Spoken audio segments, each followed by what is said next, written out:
हरिद्वार में भव्य दीपोत्सव। सीएम धामी ने हर के पेड़े पर गंगा पूजन कर किया दीपदान। विशाल रामनाथ ध्वजा से सजाया गया पूरा परिसर। आगामी चुनाव की धुआंधार तैयारी।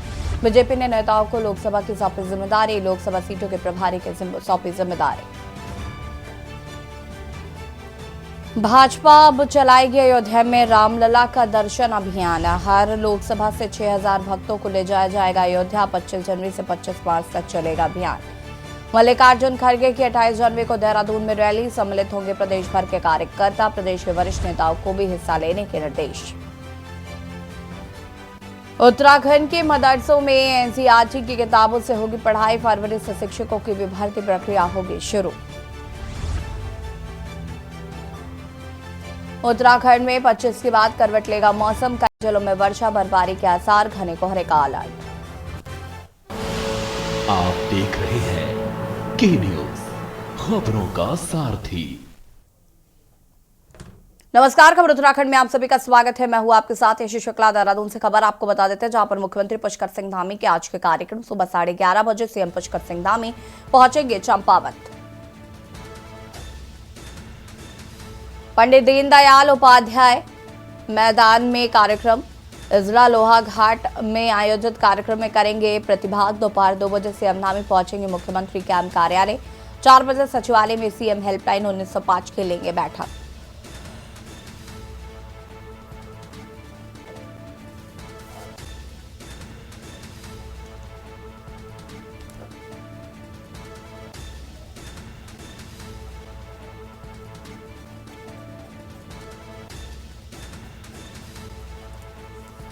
और इसी खबर पर ज्यादा जानकारी के लिए संवाददाता अंकित काला हमारे साथ जुड़ चुके हैं। अंकित, क्या कुछ जानकारी मुख्यमंत्री के आज के क्या कुछ कार्यक्रम हैं?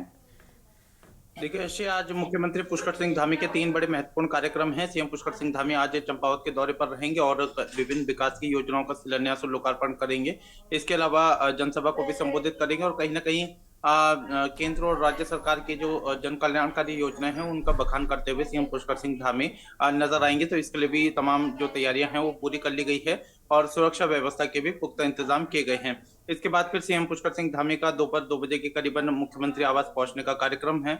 यहाँ पर कुछ शासकीय कार्यों को निपटाएंगे और इसके बाद फिर करीबन 3:45 में मुख्यमंत्री सचिवालय पहुंचेंगे और सचिवालय पहुंचने के बाद शाम को 4 बजे सीएम हेल्पलाइन की समीक्षा बैठक सीएम पुष्कर सिंह धामी लेंगे। इसमें जो भी शिकायतें आ रही है उनका किस तरीके से निस्तारण हुआ है, क्या कुछ स्थिति है, ये सब मुख्यमंत्री अधिकारियों से इसकी जानकारी लेंगे और अधिकारियों को जो दिशा निर्देश हैं वो देते हुए नजर आएंगे। तो 3 बड़े महत्वपूर्ण कार्यक्रम हैं जिसमें कि सीएम पुष्कर सिंह धामी अभी थोड़ी देर में चंपावत पहुंचने वाले हैं और उसके बाद फिर सचिवालय में बैठक है और उससे पहले जो तमाम जो शासकीय कार्यक्रम हैं, शासकीय कार्य हैं, उसको निपटाते हुए सीएम पुष्कर सिंह धामी नजर आएंगे। ठीक है अंकित, बहुत बहुत शुक्रिया आपका जानकारी देने के लिए। और बता दें कि सीएम पुष्कर सिंह धामी का आज का कार्यक्रम अभी अंकित तो बताएंगे, तो हमारे साथ बने रहिएगा और भी अपडेट आपसे लेते रहेंगे। और दोपहर 2 बजे सीएम धामी पहुंचेंगे मुख्यमंत्री कैंप कार्यालय।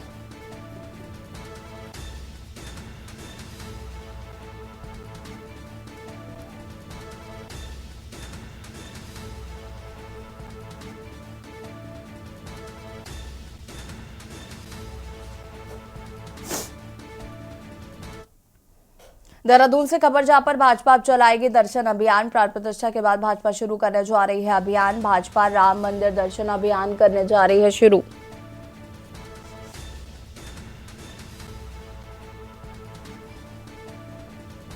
हर लोकसभा से 6000 भक्तों को ले जाया जाएगा अयोध्या। 25 जनवरी से 25 मार्च तक चलेगा अभियान।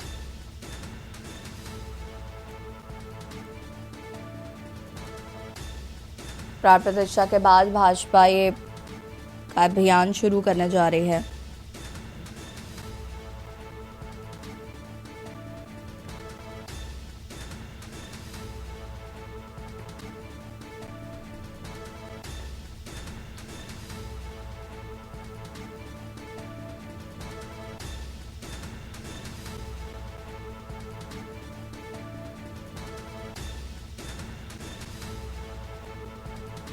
और इसी खबर पर ज्यादा जानकारी के लिए अंकित काला हमारे साथ जुड़े हुए हैं। अंकित, क्या कुछ जानकारी है? अब राम मंदिर में दर्शन करने के लिए भारतीय जनता पार्टी उत्तराखंड में भी अभियान शुरू करने जा रही है। कब से ये अभियान शुरू होगा, क्या कुछ इसके प्रोटोकॉल्स रहेंगे? बिल्कुल यशी देखिए, सोमवार को प्रभु श्री राम की प्राण प्रतिष्ठा के बाद अब उत्तराखंड भाजपा दर्शन अभियान चलाने जा रही है। इस दर्शन अभियान के माध्यम से तमाम जो राम के भक्त हैं उन सभी को दर्शन कराए जाएंगे। इसमें जो तमाम राम भक्त हैं वो अपना खर्चा खुद वहन करेंगे, लेकिन जो व्यवस्था है उस व्यवस्था को करने की जो पूरी तैयारी है वो भाजपा करेगी। 25 जनवरी से लेकर के 25 मार्च तक ये पूरा अभियान चलेगा। इसमें राज्य की 5 लोकसभा सीटें हैं। पांचों लोकसभा सीटों में से प्रत्येक लोकसभा सीट से आपको 6-6 हजार जो राम भक्त हैं वो लेकर के जाने हैं। उन सभी का कार्यक्रम तय किया जाएगा, और चाहे फिर वो रेल माध्यम से हो, चाहे फिर वो बस के माध्यम से हो, इस तरीके से व्यवस्था जो है वो भाजपा की तरफ से की जाएगी। तो दर्शन अभियान के माध्यम से हर एक भक्त को प्रभु श्री राम के दर्शन कराने की योजना भाजपा की है, और ये अभियान जल्द ही शुरू होगा। और इस अभियान के माध्यम से प्रत्येक लोकसभा सीट से आपको 6-6 हजार से ज्यादा जो राम भक्त हैं उनको दर्शन कराने की भाजपा की योजना है। और निश्चित ही तमाम राम भक्तों में जिस तरीके की लहर देखने को मिल रही है वो काफी उत्साहित है। और देखना होगा कि जो दर्शन अभियान भाजपा का 25 जनवरी से लेकर के 25 मार्च तक चलेगा, इसमें कितनी संख्या में राम भक्तों को दर्शन कराया जाता है। फिलहाल पार्टी इसकी तैयारी कर रही है। बिल्कुल अंकित, अगर हम बात करें तो ये जो अभियान शुरू किया जा रहा है इसमें लोग रजिस्ट्रेशन कैसे करा पाएंगे, या जिन्हें जाना है उसके लिए क्या प्रावधान होंगे? देखिए ऐसी अभी पार्टी इसको लेकर के पूरे मंथन कर रही है, लेकिन पार्टी ने अपनी योजना बनाई है, क्योंकि कल प्रभु श्री राम की प्राण प्रतिष्ठा हुई है। तो ऐसे में अब आम जनमानस प्रभु श्री राम के दर्शन कर सकता है। तो ऐसे में पार्टी की तरफ से अभी कार्य योजना तैयार की जा रही है। इसमें किस तरीके से उनके रजिस्ट्रेशन कराए जाएंगे, कहाँ से अभी अगर हम उत्तराखंड की बात करते हैं तो देहरादून से एक सीधी बस सेवा का संचालन किया जा रहा है। और उसके अलावा जो है धामी सरकार की तरफ से रेल सेवा शुरू करने की मांग रेल मंत्री से की गई है। हवाई सेवा के माध्यम से भी अयोध्या के लिए सीधी फ्लाइट की मांग की गई है। तो अभी ज्यादा विकल्प भी नहीं है, लेकिन पार्टी की तरफ से इस अभियान को कैसे आगे बढ़ाया जाएगा इसकी रूपरेखा पर अभी चर्चा की जानी है। लेकिन पार्टी ने निर्णय लिया है कि प्रत्येक लोकसभा सीटों से 6 हजार जो राम भक्त हैं वो ले जाए जाएंगे, और इसकी जो पूरी तैयारी है वो पार्टी की तरफ से की जाएगी। और 25 मार्च तक जो है इस अभियान को चलाया जाएगा। आगे इसकी क्या कुछ रूपरेखा रहेगी इसको लेकर के अभी चर्चा की जानी बाकी। ठीक है, बहुत बहुत शुक्रिया अंकित तमाम जानकारी साझा करने के लिए। और बता दें कि हर लोकसभा से 6,000 भक्त अयोध्या जाएंगे। हालांकि उनको अपना खर्चा खुद ही वहन करना पड़ेगा, लेकिन उसको लेकर सारी व्यवस्थाएं जो हैं वो भारतीय जनता पार्टी करवाएगी।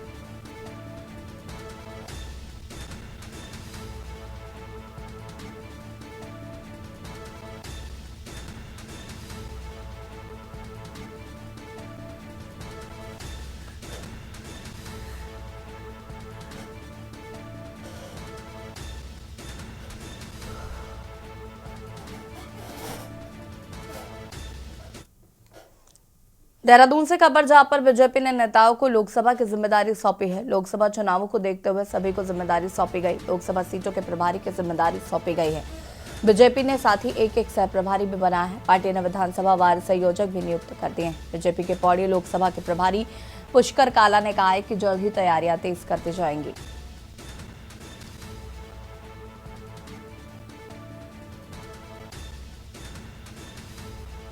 बीजेपी ने साथ ही एक सह प्रभारी भी बनाया है।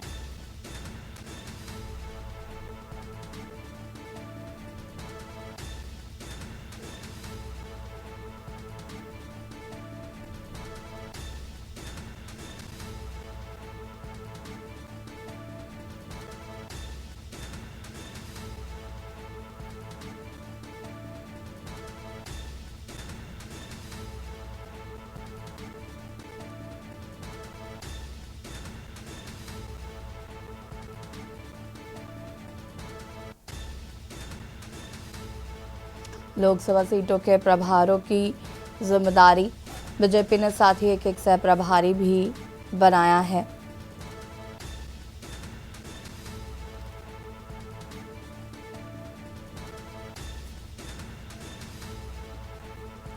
पार्टी ने विधानसभा वार संयोजक भी कर दिए हैं नियुक्त।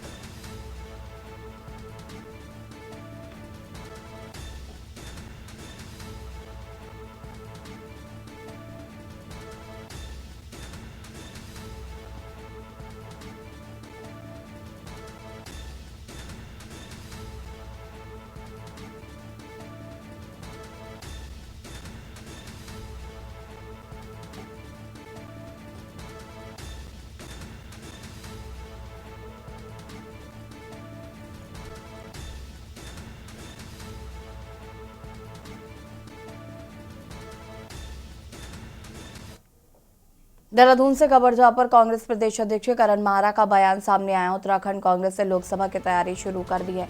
26 से लेकर 28 जनवरी तक महत्वपूर्ण कार्यक्रम। लोकसभा चुनावों की तैयारियों के लिए होंगे कार्यक्रम। 26 जनवरी को स्क्रीनिंग कमेटी की देहरादून में बैठक। टिकटों के बंटवारे को लेकर स्क्रीनिंग कमेटी की बैठक होगी। 27 जनवरी को मैनिफेस्टो कमेटी की होगी बैठक। लोकसभा चुनावों की तैयारियों के लिए होगी बैठक। लोकसभा चुनावों की तैयारियों के लिए होंगे कार्यक्रम।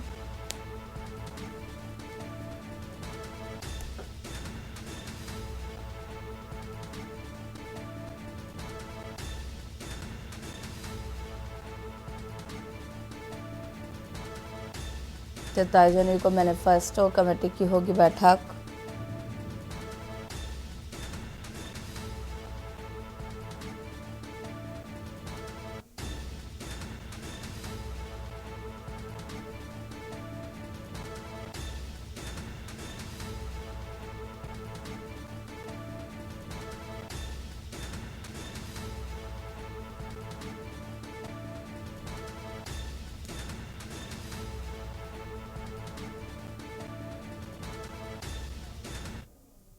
मुख्य निर्वाचन अधिकारी वी षणमुगम ने प्रेस वार्ता कर राज्य में मतदाताओं की संख्या को लेकर जानकारी दी। वहीं सबसे अधिक मतदाता 30 से 49 वर्ग की आयु के दिव्यांग वोटरों की संख्या करीब 69,974 है। इसके साथ ही वी षणमुगम ने यह भी बताया है कि 100 और इससे अधिक वर्षों के मतदाताओं की संख्या 1411 है। मुख्य निर्वाचन अधिकारी ने संदेश भी दिया कि अंतिम मतदाता सूची जारी होने से पहले जिनके वोटर आईडी कार्ड नहीं बने हैं वो अभी अप्लाई कर सकते हैं। इसके लिए ऑफलाइन ऑनलाइन दोनों विकल्प मौजूद हैं।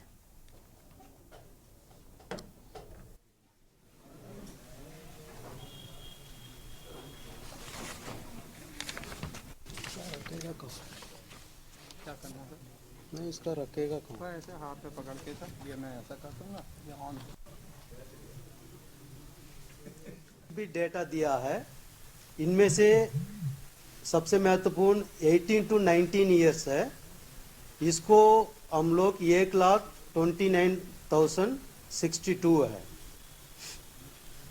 सो हमारा एसएसआर के दौरान टोटल एडिशन हुई थी 2,57,933। टोटल डिलीशन है 1,58,011। इनमें से डिलीशन का कारण बताया है 13,100 डेथ के कारण से डिलीट किया गया है। शिफ्टेड के कारण 1,18,073। रिपीटर और मल्टीपल एंट्रीज के कारण 26,838। अयोध्या में प्रभु श्री राम की प्राण प्रतिष्ठा के बाद उत्तराखंड सरकार राज्यवासियों के लिए अयोध्या तक आवागमन में सुविधा के लिए रेल, हवाई और बस यात्रा की सुविधा देने जा रही है। मुख्यमंत्री धामी ने कहा कि सरकार ने देहरादून से अयोध्या के लिए अभी से बस सेवा शुरू कर दी है और इसके बाद अन्य संस्थानों से भी बस सेवा को अयोध्या के लिए शुरू किया जाएगा। इसके साथ ही उन्होंने रेल मंत्री अश्विनी वैष्णव और केंद्रीय नागरिक उड्डयन मंत्री ज्योतिरादित्य सिंधिया से अयोध्या के लिए देहरादून से रेल व हवाई सेवा शुरू करने का अनुरोध किया।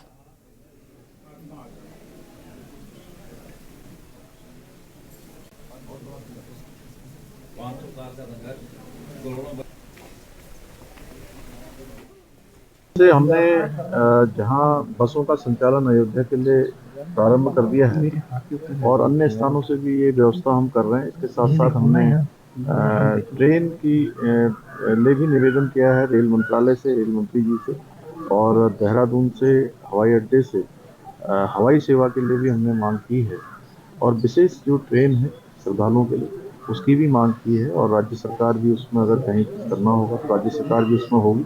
और वहाँ पर एक स्टेट के लिए 3 एकड़ ज़मीन हमको मिल गई है और एक गेस्ट हाउस भी उत्तराखंड सरकार का वहाँ बनेगा, क्योंकि उत्तराखंड के लोगों का भगवान राम के प्रति अगाध श्रद्धा है और सरयू का उद्गम स्थल यही उत्तराखंड में है, जहाँ राजा दशरथ ने अपने पुत्र प्राप्ति के लिए यज्ञ किया था। यहीं से जाकर सरयू जी ने उस यज्ञ को सफल किया था।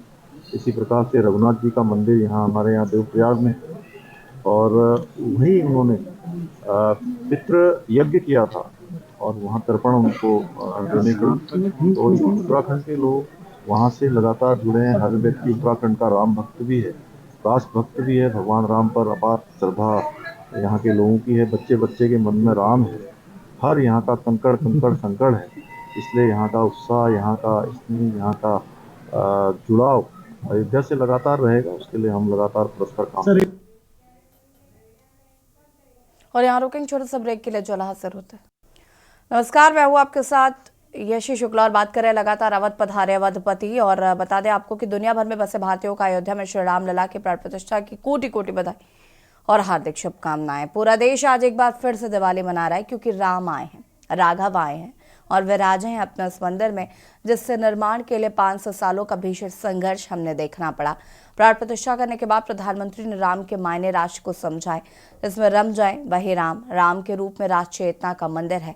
राम भारत का विचार, विधान, चेतना, चिंतन, प्रतिष्ठा, प्रभाव, नित्यता और निरंतरता है। हजारों वर्ष तक राम राज्य के स्थापना का मंदिर बन गया है। अब आगे क्या, यह सवाल भी देश के सामने मोदी ने रखा।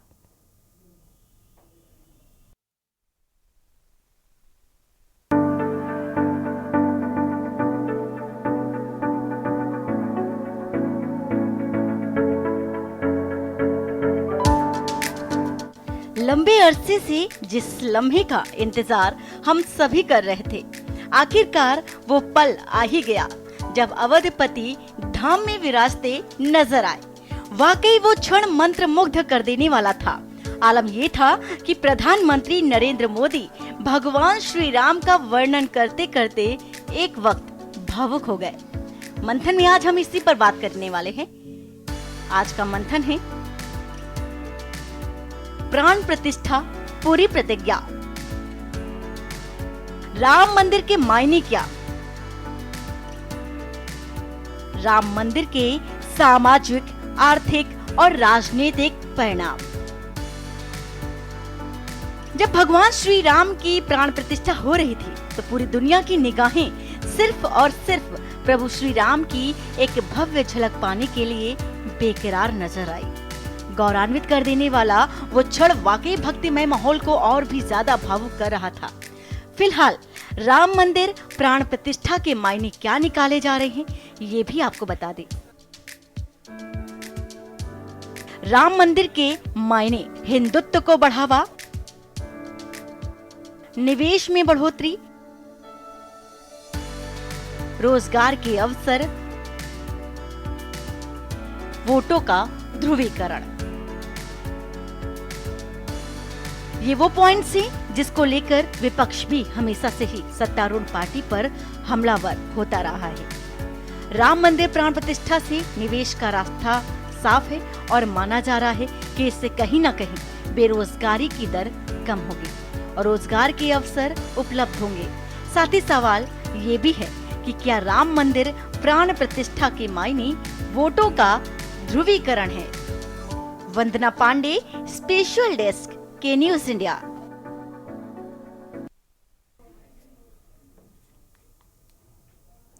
मंदिर निर्माण अगर नहीं उड़ जाए, राम विवाद नहीं समाधान है, राम सिर्फ हमारे ही नहीं है। और दिल्ली से लौटने के बाद प्रधानमंत्री ने कई बातें कही। उत्तराखंड में मानव वन्यजीव संघर्ष लगातार बढ़ रहा है। पहाड़ों के बाद अब मैदानी क्षेत्रों में लगातार जंगली जानवरों का आतंक देखने को मिल रहा है। राजधानी देहरादून में पिछले 1 माह से गुलदार की दहशत में लोग जीने को मजबूर हैं। देखिए रिपोर्ट।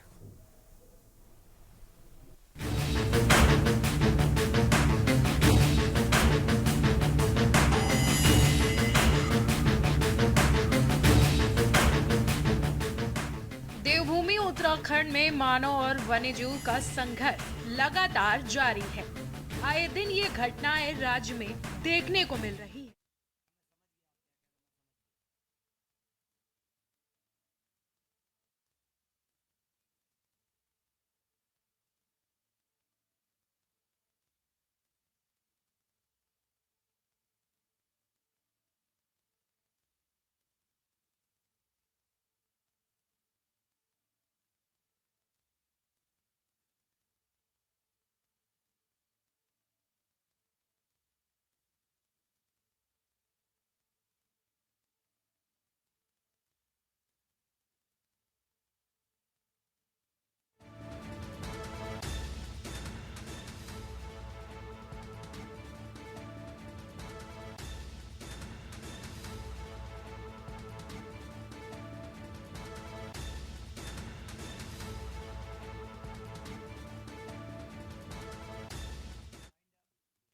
और फिलहाल बुलेटिन में इतना ही। देखते रहिए के न्यूज़ इंडिया। नमस्कार।